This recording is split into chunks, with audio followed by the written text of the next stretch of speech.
Good morning.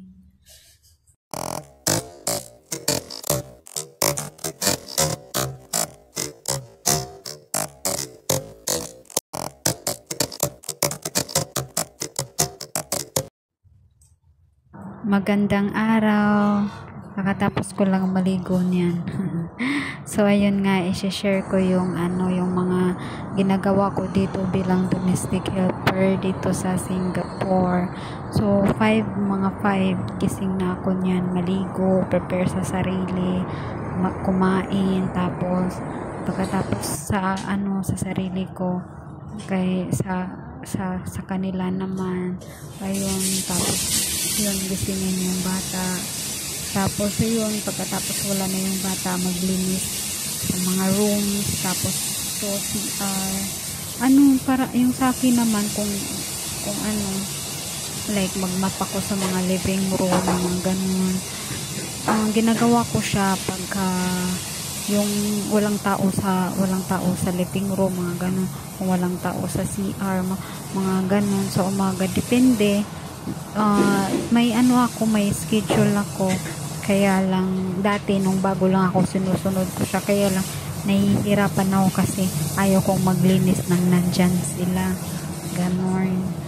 Kaya ayun, kung ano na lang maisipan kung ano gawin, basta nakita nila akong gumagalaw-galaw, yun yung ko, yun lang yung gagawin ko. Tapos ito, linis ng banyo. Ito yung banyo na ginagamit ko. Tapos meron pang isa na banyo sila amo. Ay si madam lang talaga yung sila lang gumagamit ng, bawal ako. Pero ayaw ko din mag-film nun kasi baka bawal talaga ako mag-cellphone, kaya lang paraan para maka-cellphone ganon, sumpay sa kinabuhi naon sana niya akong mga language sanay akong gipangyaw-yaw.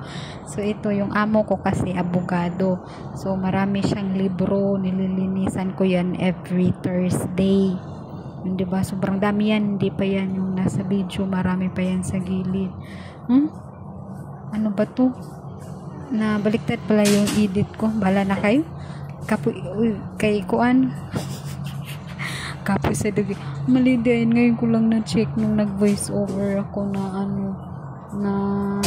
hindi pala magkasunod, dapat ito yung kasunod mo sa banyo na yan ganyan. Tapos ko na yan i-brush, pinunasan ko na lang, ganon. Hindi ko na alam anong pinagsasabi ko dito. Ay, krong hindi ko alam gumana kaya ito. So ayun, sa naglalaba ako dati gabi talaga ako naglalaba nung bago lang, kasi parang insert lang siya. Pero ngayon na natuto ako mga diskarte, minsan pag wala na talaga akong ginagawa sa tanghali, nilalabhan ko na yan. Pero araw-araw talaga ako naglalaba kasi nakakapagod tignan pag may tambak, ganun, may tambak na marami. Winawashing ko yung iba, tapos yung iba is hand wash, kasi itong washing na to hindi nakakatanggal ng dumi, kaya yung mga puti, ganun, yung mga underwears na ganun, yun yung hinahan wash ko yun, kasi hindi natatanggal lalo pag sobrang dumi. Yan, so sa pagwa-washing, chine-check yung mga bulsa, baka may mga kayamanan na naiwan, lalo mga smartwatch, mga ganon, kasi yung bata minsan makakalimutin.